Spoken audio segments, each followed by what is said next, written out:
invierte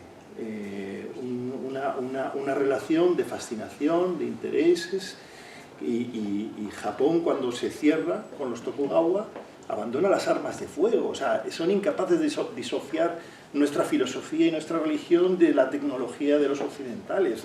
Hace que los holandeses convierte la relación con Occidente solo a través de los holandeses, a los que obliga a humillarse, los tiene en una isla. Su proceso de extraer del elemento filosófico y religioso la tecnología de los occidentales y la comprensión de esa amenaza que puede representar esa asimetría de potencia tecnológica, pues es algo que define el Japón durante mucho tiempo, y de hecho yo creo que ellos no consiguen eliminar todo ese elemento. Yo creo que el Japón se reinventa disfrazado de lo tradicional, ¿no?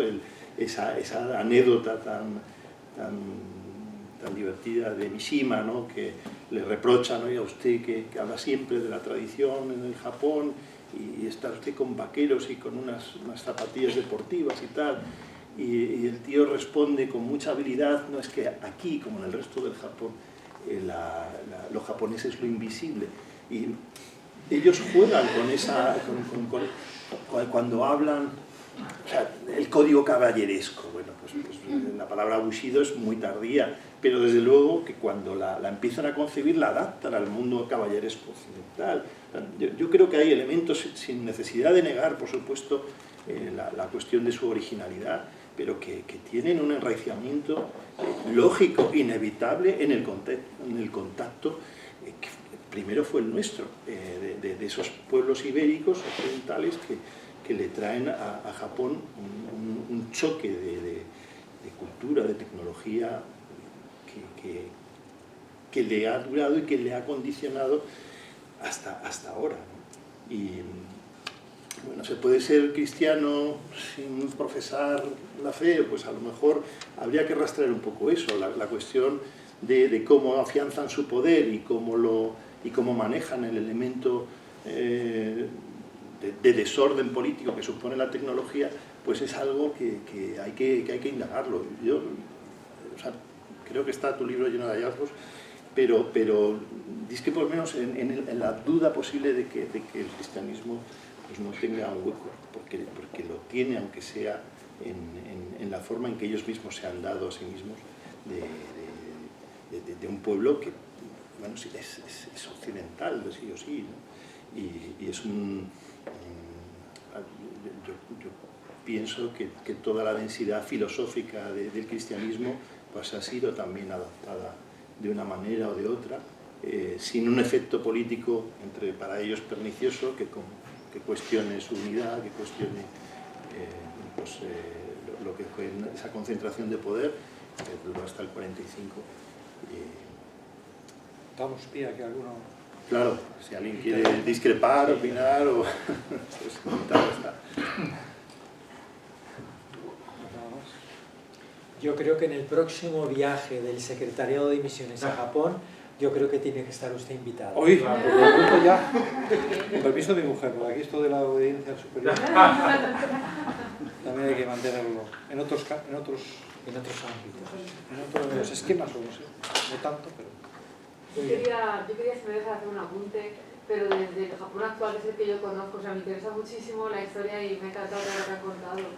Y he tenido la suerte de conocer a japoneses conversos, y dos así especialmente curiosos: un chaval japonés que se convirtió con un chico de Talavera y ahora es sacerdote en Talavera, el padre Nori. Y luego pues en Tokio tuve la suerte de conocer a una misionera japonesa que habla perfectamente español, una maravilla, y ella hablaba sobre por qué Japón no se convierte, ¿no? Y es bonito porque allí hay un santuario de la Virgen, que seguramente lo conocerán, muy conocido por cualquiera que tenga sensibilidad japonesa, que es la Virgen de Akita, que es un fenómeno que llora, y ella nos decía que la Virgen llora de la dureza de corazón de los japoneses, que no se convierten, que no tienen esta Y al mismo tiempo esta mujer está haciendo una obra maravillosa porque ella era religiosa y ahora está dedicándose a peregrinaciones católicas con japoneses. Y lleva a Tierra Santa, a Fátima, tal, a japoneses, cristianos y no cristianos. Y siempre tiene bautismos, porque me ha hecho gracia lo que ella está contando. Y siempre habla de eso, pues se bautizó al final no sé quién, y vino no sé quién. Y claro, como español, que esto no nos suena raro, ¿no? Que una peregrinación se bautiza en 2 o 3, pues sonaba como otro mundo, verdaderamente. Entonces, lees el pasado de Japón y parece, cuando ves el presente, es un poco, pues eso, pues como anecdótico, que la gente se vaya bautizando y tal, y como también, pues fervor heroico de los cristianos japoneses, bueno, es que es maravilloso. Todas las historias que llegan son maravillosas. Así que, pero me ha encantado y estoy deseando leerlo, así que muchas gracias. Pues gracias por el testimonio. Yo quería hacer una observación quizás para el padre Peter, porque ha comentado que Javier, San Francisco Javier, pecó de optimismo, ¿no? Bueno, yo creo que toda la presentación que habéis hecho, se ha hecho una presentación como una especie de choque de ideologías, ¿no? De ideologías, de temperamentos, de caracteres y de culturas, ¿no? Efectivamente es una guerra nuclear, tanto junto, ¿no? Y es verdad que todo choca, ¿no? Lo que pasa es que hay una cosa que diferencia completamente, y por ahí puede venir el pecado de optimismo de Javier, ¿no?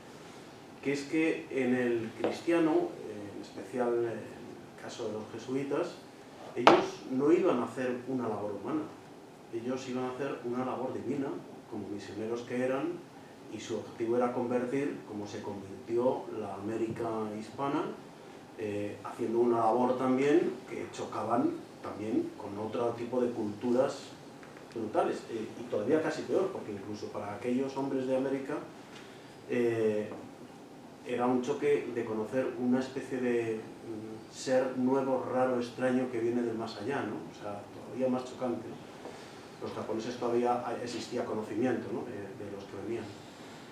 Entonces, claro, y Javier llegó, se presenta allí después de andar y no sé cuánto, y va el tío vestido y hecho una mierda, ¿no? Bueno, claro, seguramente no lleva un maletín de ropa de trabajo, ¿no? O ropa de visita, ¿no? Claro, todo esto es una visión, desde mi punto de vista creo, ¿no? Una visión cristiana apostólica, y por lo tanto es un plan divino que no para en medios humanos, ni tiene reparos humanos para seguir hacia adelante. ¿Esto es así o es quizás una visión mía demasiado romántica del cristianismo? No, es decir, yo creo que es así. O sea, yo creo que es así. Es decir, Javier es enviado por San Ignacio a las Indias, ¿no?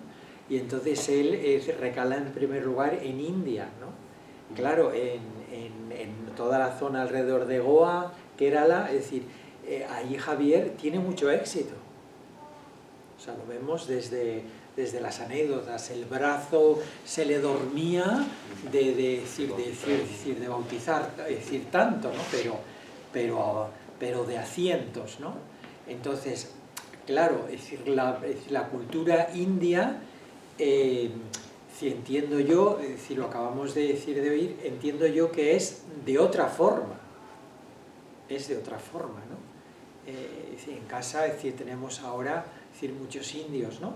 Es decir, sobre todo en el sur, es decir, la tradición cristiana en el sur, en India, sigue. O sea, es decir, Javier es el no va más en ese sentido, ¿no? Entonces, claro, cuando Javier, que es un peregrino incansable, sigue adelante, claro, Javier tiene, es decir, por una parte, el pozo de que en India le ha ido muy bien, luego, ¿por qué no en otros sitios de Asia no me va a ir tan bien? ¿Vale? Y por otra parte, desde el punto de vista misionero, claro, no es lo mismo cómo lo vemos nosotros ahora o cómo lo vivimos nosotros ahora, sino que aquellos eran, bueno, pues, ala, venga, pues sí, el plan divino, el cristianismo por delante, Jesús lo primero y vamos a lo que nos echen, ¿no?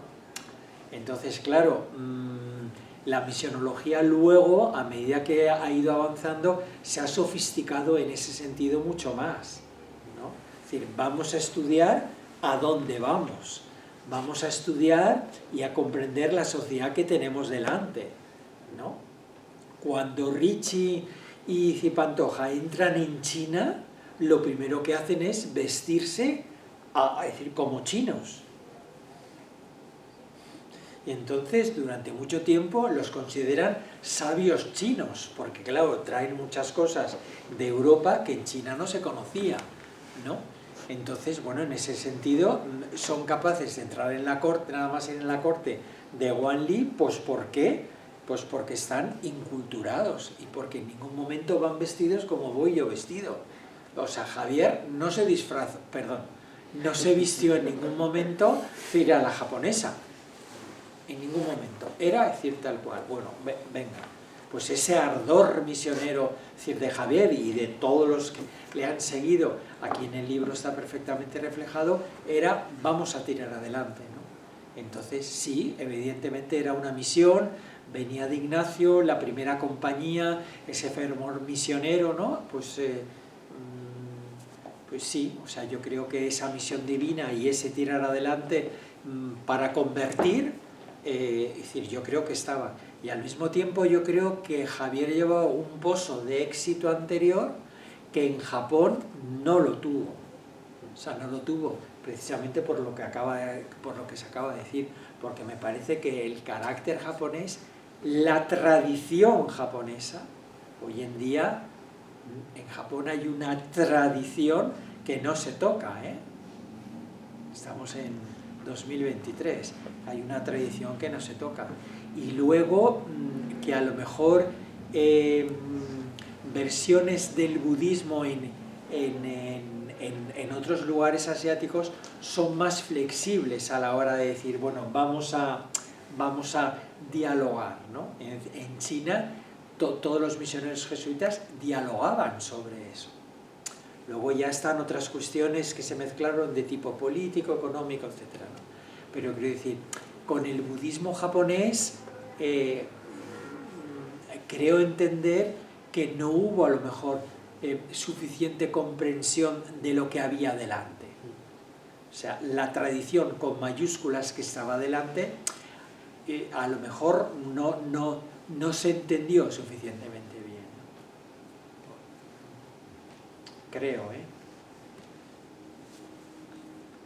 Sí, muchas gracias.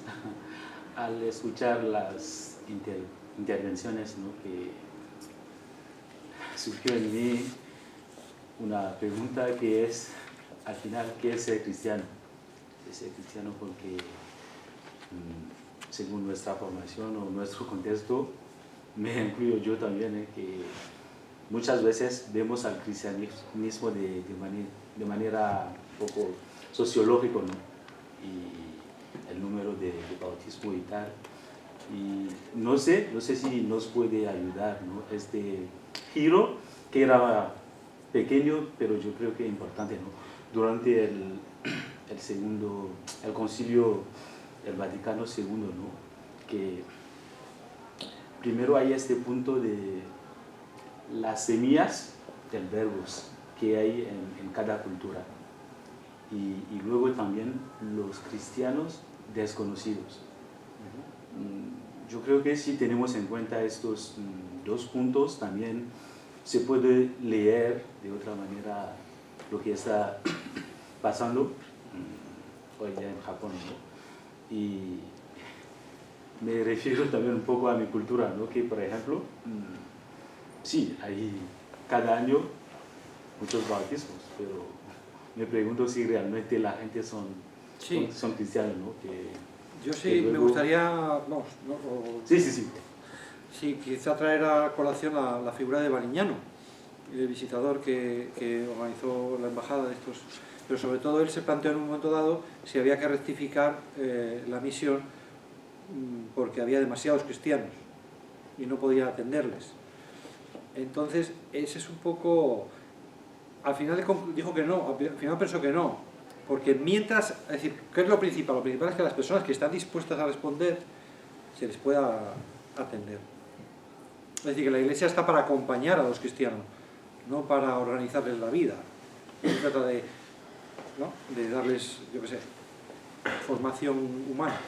Entonces, yo entiendo muy bien a Baliñano porque efectivamente hay mucha gente que critica la evangelización de Japón diciendo que se evangelizó desde arriba para abajo, pero eso, como ha demostrado bastante bien Ruiz de Medina, pues es falso, o sea, no es cierto.